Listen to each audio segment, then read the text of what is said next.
Hello friends, Excel VBA programming micro is very important. You can do many things with this.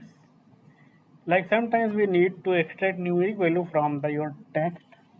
Here we have created one method function to get the numeric value from the text.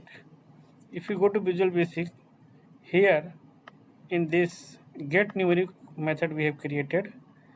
In this you pass the cell reference.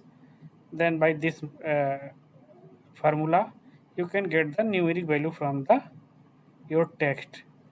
Let, let's I close this. How to use this? Like I have created written one text like math 5004. Then here just you type get numeric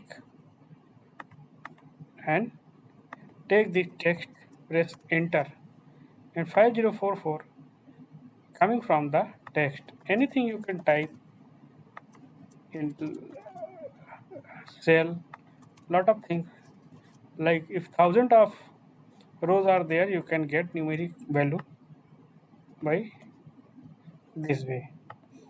So it's very easy but very useful for your data analysis or anything you want.